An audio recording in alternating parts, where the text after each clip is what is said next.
വേണ്ടി ശ്രുതിയുടെ അടുത്തേക്ക് രാത്രി പമ്മി പമ്മി ആരും കാണാതെ പതുങ്ങി എത്താണ് ശ്രുതി ചെന്നിട്ട് ശ്രുതി മനസ്സിൽ വിചാരിക്കാണ്, ഇപ്പൊ പോയി കഴിഞ്ഞ ശ്രുതിയുടെ പിണക്കം മാറ്റാൻ എനിക്ക് കഴിയും, എന്തായാലും ശ്രുതിയുടെ പിണക്കം മാറ്റണം, അവളെ കൊണ്ട് പണിയടിപ്പിച്ച് കൊല്ലുകയാണ് അമ്മ, അവളുടെ പിണക്കം മാറ്റണം എന്ന് പറഞ്ഞിട്ട് രാത്രി ആരും കാണാതെ ശ്രുതി പമ്മി പമ്മി ശ്രുതിക്കരികിലേക്ക് എത്താറാവണ നിമിഷത്തിലാണ് ശ്രുതിയുടെ മുമ്പിലെ പട്ടാളം പുരുഷനെ പോലെ നമ്മുടെ ചന്ദ്രമതി പ്രത്യക്ഷപ്പെടുന്നത്. ചന്ദ്രമതിയെ കണ്ട വഴിക്ക് ശ്രുതി ചന്ദ്രമതിയുടെ കാക്കിൽ വീണിട്ട് പറയാണ്, പുരുഷൻ അനുഗ്രഹിക്കണമെന്ന്. അപ്പൊ ചന്ദ്രമതി പറയാണ്, ഇതേതോ സിനിമയിലത്തെ ഡയലോഗ് പോലെ ഉണ്ടല്ലോടാ, നിന്നെ ഞാൻ അനുഗ്രഹിക്കാടാ എന്നൊക്കെ പറയാണ്.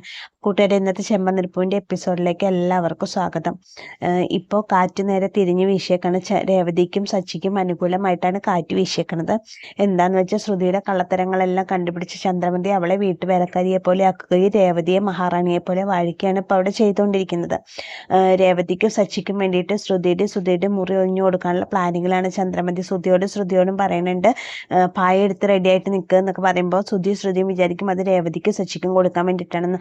എന്തിനാ അമ്മ ഇപ്പൊ ഈ പായൊക്കെ ഞങ്ങളോട് എടുക്കാൻ പറയണം, അവര് വന്ന് എടുത്ത് കൊണ്ടുപോട്ടെ അമ്മേ, ഞങ്ങളെന്തിനാ അവർക്ക് കൊണ്ടേ കൊടുക്കണം എന്നൊക്കെ ചോദിച്ച ശ്രുതിയോട് ചന്ദ്രമതി പറയാണ്, നിക്ക് വെയിറ്റ് ചെയ്യാൻ വേണ്ടി രേവതിനെ സച്ചിനെ വിളിച്ചിട്ട് പറയണ, നിങ്ങൾ ഇന്ന് മുതൽ ഈ റൂമിൽ കിടന്നാൽ മതി, ശ്രുതിയും പുറത്ത് കിടക്കട്ടെ പറയുമ്പോൾ ശ്രുതി പറയണ, അയ്യോ അമ്മ എനിക്ക് അങ്ങനെ കിടക്കാൻ പറ്റില്ല, എനിക്ക് ഉറക്കം വരില്ല, അവിടെ അപ്പടി കൊതുകാണ്, എനിക്ക് പറ്റില്ല എന്ന് പറയുമ്പോൾ ഈ കണ്ട കാലം മുഴുവൻ രേവതി സച്ചിയും ഹാളിലും ടെറസിലും ഒക്കെ ആയിട്ടല്ലേ കിടന്നത്, ഇനി അവരിവിടെ കിടക്കട്ടെ, നിങ്ങൾ പുറത്ത് കിടന്നാൽ മതി. ശ്രുതി നീ പോയി ഹാളില് രേവതി കിടക്കുന്ന സ്ഥലല്ലേ സ്റ്റെയർ കേസിന്റെ താഴെ, അവിടെ പോയി കിടന്നോ, ശ്രുതി നീ പോയിട്ട് സ്വാമി ഫോട്ടോ ഒക്കെ വെച്ചേക്കണേന്റെ അവിടെ പോയി കിടക്ക് പറയാണ് ചന്ദ്രമതി. ഇത് കേൾക്കുമ്പോൾ ശ്രുതി ആകെ ഷോക്കായി പോവാണ്. ചന്ദ്രമതിയുടെ അടുത്ത് നിന്ന് ഇങ്ങനെ ഒരു തീരുമാനം ഉണ്ടാവുന്ന അവർ തീരെ പ്രതീക്ഷിച്ചിട്ടില്ല. അപ്പൊ രേവതി സച്ചിയോടും ചന്ദ്രമതി പറയണേ, നിങ്ങൾ കിടന്നോട്ടോ, എ സി ഓണാക്കാൻ മറക്കണ്ട, എ സി ഒക്കെ ഇട്ട് സുഖമായി കിടന്ന് ഉറങ്ങുക്കോ എന്ന് പറയാണ്. അങ്ങനെ ചന്ദ്രമതി പുറത്തേക്ക് ഇറങ്ങുന്ന സമയത്ത് വാതിലിന്റെ അവിടെ എത്തിയപ്പോൾ രേവതിനെ സന്തോഷം കൊണ്ട് സച്ചി കെട്ടിപ്പിടിക്കണം. സച്ചി രേവതിനെ കെട്ടിപ്പിടിക്കുന്ന സമയത്താണ് പെട്ടെന്ന് ചന്ദ്രമതി തിരിഞ്ഞു നോക്കുമ്പോൾ സച്ചി രേവതിയും കെട്ടിപ്പിടിക്കുന്ന കണ്ണ് ചന്ദ്രമതി നാണത്തോട് കൂടിയിട്ട് എന്തോ പറയാൻ വന്നിട്ട് തിരിച്ച്, ഒന്നുമില്ല, നിങ്ങൾ കിടന്നോ, എ സി ഓണാക്കാൻ മറക്കണ്ട എന്നിട്ട് ചിരിച്ചിട്ട് അവിടെ നിന്ന് പോവാണ്. അപ്പോൾ രേവതി സച്ചിയോട് പറഞ്ഞ, സച്ചിയേട്ട അമ്മ കണ്ടു, നാണക്കേടായി, എന്താ വിചാരിക്കുന്നൊക്കെ പറഞ്ഞു. പിന്നെ അമ്മ എന്നെ ഒരു മകനായിട്ട് പോലും അംഗീകരിച്ചിട്ടില്ല, പിന്നല്ലേ ഇപ്പൊ എന്നെ പറ്റി വിചാരിക്കാന്ന് പറഞ്ഞിട്ട് സച്ചി അവളെ സമാധാനിപ്പിക്കുകയാണ്. അപ്പൊ ഇന്ന് മുതൽ നമുക്ക് ഈ മുറിയാണല്ലേ സച്ചിയേട്ടാ? അതെ, നമുക്ക് ഈ മുറി തന്നെ. അപ്പോൾ ചന്ദ്രമതിയോട് അവർ ചോദിക്കുന്നുണ്ട്, അമ്മ ഇന്ന് മുതൽ ഞങ്ങൾക്ക് ഈ മുറിയാണ്, അപ്പൊ ഞങ്ങൾ മുകളിൽ റൂം കെട്ടണ്ടേ എന്നൊക്കെ ചോദിക്കുന്നുണ്ട് സച്ചി. അപ്പൊ ചന്ദ്രമതി പറയുന്നുണ്ട്, ഇന്ന് മുതൽ നിങ്ങൾക്ക് തന്നെ ഈ റൂം, ഇവരേനെ മുകളിൽ പോയിട്ട് ഇവരനെ ഞാൻ ടെറസിൽ പോയിട്ട് ഇവരനെ ഞാൻ ഒരുമിച്ച് കിടത്ത പോലും ഇല്ല, ഇനി ഈ ജന്മം ഇവനും കൂടി ഒരുമിച്ച് കിടക്കുന്ന ആരും വിചാരിക്കേണ്ടെന്നൊക്കെ പറഞ്ഞിട്ട് ചന്ദ്രമതി സച്ചിക്ക് രേവതിക്കായിട്ട് ആ മുറി ഒഴിഞ്ഞു കൊടുത്തേക്കാണ്. അങ്ങനെ സച്ചിയുടെ രേവതിയുടെ പ്രണയം വീണ്ടും പൂത്തേക്കാണ്. സച്ചി പറയണ രേവതിയോട് ഞാനൊന്ന് ഫ്രഷ് ആയിട്ട് വരാമെന്ന് പറയാണ്. അങ്ങനെ സച്ചി ഫ്രഷ് ആകുമ്പോഴാണ് ഈ സമയത്താണ് താഴത്ത് ശ്രുതി കിടക്കുമ്പോൾ പറയാണ്, എന്തായാലും ശ്രുതിയുടെ പിണക്കം മാറ്റണം, എനിക്കറിയാം അതിനുള്ള പോംവഴി, ഞാൻ അങ്ങോട്ട് വരികന്നെ, ശ്രുതിനെ എന്തായാലും കാണണം എന്ന് പറഞ്ഞിട്ട് ശ്രുതി മെല്ലെ പമ്മി ശ്രുതിയുടെ അടുത്തേക്ക് വരാണ് പിണക്കം തീർക്കാൻ വേണ്ടി. ആ വരണ സമയത്താണ് പെട്ടെന്ന് ചന്ദ്രമതി പട്ടാളം പുരുഷനെ പോലെ ശ്രുതിയുടെ മുമ്പിൽ പ്രത്യക്ഷപ്പെടുന്നു. അപ്പോൾ ശ്രുതി ഇങ്ങനെ നോക്കുമ്പോൾ നിറഞ്ഞു നിൽക്കാണ് ചന്ദ്രമതി. പുരുഷനെ അനുഗ്രഹിക്കണം എന്ന് പറയുമ്പോൾ ചന്ദ്രമതി എന്താ അനുഗ്രഹിക്കാനുള്ളത് എന്നൊക്കെ ചോദിച്ചിട്ട്, ഇതേതോ സിനിമയിലത്തെ ഡയലോഗ് അല്ലടാ, നീക്കിടാന്നൊക്കെ പറഞ്ഞിട്ട് വിളിച്ചെണീപ്പിച്ചിട്ട് ശ്രുതിയെ പൊത്തിരെ തല്ലുമ്പോൾ, എന്താടാ നീ ചെയ്യണം, നിന്നോട് ഞാൻ പറഞ്ഞതല്ലേ അവളുടെ അടുത്തേക്ക് പോകരുതെന്ന് ഞാൻ പറഞ്ഞല്ലേ, നിനക്കെന്താ ഞാൻ പറഞ്ഞത് കേൾക്കാൻ പറ്റില്ല, നിനക്ക് തീരെ അനുസരണ ഇല്ലാണ്ടായി, അവൻ ആരും കാണാതെ വരും അവന്റെ ഭാര്യയുടെ അടുത്തേക്ക് എന്നൊക്കെ പറഞ്ഞിട്ട് ചന്ദ്രമതി ശ്രുതിനെ തള്ളണ സമയത്ത് ശബ്ദം കേട്ടിട്ട് ശ്രുതി നീക്കണം. അവന്റെ ഒപ്പം രവീന്ദ്രനും സച്ചി രേവതിയും എല്ലാവരും എഴുന്നേറ്റിട്ട് താഴത്തേക്ക് വരുന്നുണ്ട്. അപ്പൊ എന്താ പ്രശ്നം എന്ന് ചോദിക്കുമ്പോൾ അത് പിന്നെ പുറത്ത് പറയാൻ പറ്റില്ല എന്ന് പറയണ ചന്ദ്രമതി. അപ്പൊ ശ്രുതി പറയല്ല അമ്മേ എന്ന് പറയുന്നുണ്ട് ശ്രുതി. അപ്പോൾ രവീന്ദ്രൻ പറഞ്ഞിട്ട്, എന്താ കാര്യം എന്ന് പറ ചന്ദ്ര, എന്നാലല്ലേ എനിക്ക് അറിയില്ലോ, നീ ഇവിടെ കിടന്നിട്ട് അവനെ ഇങ്ങനെ അടിച്ചിട്ട് മഴക്കൂട്ട് എന്താ കാര്യം, എന്താ പ്രശ്നം ഉണ്ടായെന്ന് പറയുമ്പോ ഇല്ല അതൊന്നും പറയാൻ പറ്റില്ല എന്ന് പറയണ ചന്ദ്രമതി. അപ്പോൾ രേവതിക്ക് സച്ചിക്ക് ഏകദേശം കാര്യം മനസ്സിലാവുമ്പോൾ രേവതി സച്ചിയും കൂടി ചിരിക്കണം. സച്ചി പറയാണ്, രേവതി എന്നതാ കാര്യം എന്ന് പറഞ്ഞിട്ട് രേവതിയുടെ ചെവിയിൽ പറഞ്ഞു കൊടുക്കണം. അപ്പൊ അത് കേൾക്കുമ്പോൾ വർഷ ചോദിക്കുന്നുണ്ട് രേവതിയോട്, എന്താ ചേച്ചി ചോദിക്കുമ്പോൾ രേവതി ഇങ്ങനെ ആംഗ്യത്തെ കൂടെ വർഷയ്ക്ക് പറഞ്ഞു കൊടുക്കുന്നുണ്ട്. ഇത് കേട്ട വർഷ ചിരിക്കുമ്പോൾ ശ്രീകാന്ത് ചോദിക്കുന്നുണ്ട്, എന്താ വർഷ ചോദിക്കുമ്പോൾ ശ്രീകാന്തിനും ചെവിയിൽ പറഞ്ഞു കൊടുക്കുന്നുണ്ട്. അപ്പൊ ശ്രീകാന്ത് അയ്യേ എന്നൊക്കെ പറയാണ്.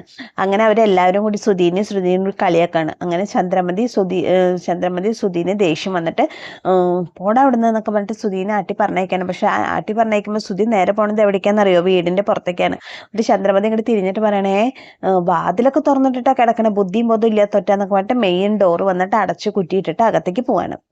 ഈ സമയത്ത് സച്ചിയുടെ രേവതിയുടെയും റൂമിൽ ഭയങ്കരമായ പ്രണയം മുറുകിക്കൊണ്ടിരിക്കുകയാണ്. സച്ചിയുടെ മടിയിൽ കിടക്കുന്നുണ്ട്. അപ്പം ഇങ്ങനെ പറയുന്നുണ്ട്, ഇങ്ങനെ ഒരു മുറി കിട്ടുന്ന പോലെ നമ്മൾ വിചാരിച്ചില്ല, അമ്മയ്ക്ക് പെട്ടെന്ന് വന്നൊരു മാറ്റം ആശ്ചര്യപ്പെടുത്തുന്ന, അമ്മ ഇപ്പം എന്നെ നല്ല സന്തോഷത്തോട് കൂടിയിട്ട് സച്ചിയേട്ടൻ നോക്കുന്നത്, എന്നെ കൊണ്ട് ഒരു പണി പോലും ചെയ്യിപ്പിക്കുന്നില്ല എന്നൊക്കെ പറയാണ്. എനിക്കൊന്നും പറ്റണില്ല, നാളെ തൊട്ട് ഞാൻ അടുക്കളയിൽ കയറും, നല്ല ഭക്ഷണം കഴിക്കണം എന്നുണ്ടെങ്കിൽ ഞാൻ തന്നെ അടുക്കളയിൽ കയറിയാലേ പറ്റില്ല, ശ്രുതി ഉണ്ടാക്കുന്ന ഭക്ഷണം കഴിച്ചാൽ നമുക്ക് വല്ല അസുഖം വരും എന്നൊക്കെ പറയണ രേവതി. എന്തായാലും നീ അമ്മ പറയുന്നതനുസരിച്ച് രേവതി, ഇല്ലെങ്കിൽ അമ്മയുടെ സ്വഭാവം മാറും നിനക്കറിയാലോ എന്ന് പറയണം. എങ്കിൽ പിന്നെ നമുക്ക് കിടക്കാൻ സച്ചിയേട്ടെന്ന് പറയുമ്പോൾ കിടക്കാനോ എന്ന് ചോദിക്കുമ്പോൾ നമുക്ക് കിടക്കാൻ സച്ചിയേട്ടൻ പറയും കിടക്കാറായോ, കിടക്കണോ എന്നൊക്കെ ചോദിക്കുമ്പോൾ പറയും മനസ്സിലായി മോനെ, മോൻ്റെ ഇപ്പം മനസ്സിലായി പറഞ്ഞിട്ട് രേവതി അവിടെ നിന്ന് എഴുന്നേറ്റ് ഓടുന്ന സമയത്ത് സച്ചി പിന്നാലെ ഓടുമ്പോൾ നല്ല റൊമാൻറ്റിക് സോങ് ഒക്കെ ആയിട്ടാണ് അവരുടെ ആ ഒരു പ്രണയം അതിൽ ചിത്രീകരിച്ചിരിക്കുന്നത് കേട്ടോ. അങ്ങനെ സച്ചി രേവതിയും കൂടി അതിൻ്റെ ഉള്ളിൽ, ആ റൂമിൻ്റെ ഉള്ളിൽ അവരുടെ പ്രണയമായി നടന്ന് പിന്നെ മെല്ലെ ഹോളിലേക്ക് ഇറങ്ങി പാട്ടിൻ്റെ അവസാനം സച്ചി രേവതിയുടെ കൈ ചേർത്ത് പിടിച്ചിട്ട് അവരുടെ റൂമിലേക്ക് കൊണ്ടുപോകാൻ. അപ്പം തന്നെ മനസ്സിലാക്കാം അവരുടെ പ്രണയമാണ് ഇന്ന് അവിടെ നടക്കാൻ പോകുന്നതെന്ന് നമുക്ക് മനസ്സിലാക്കാം.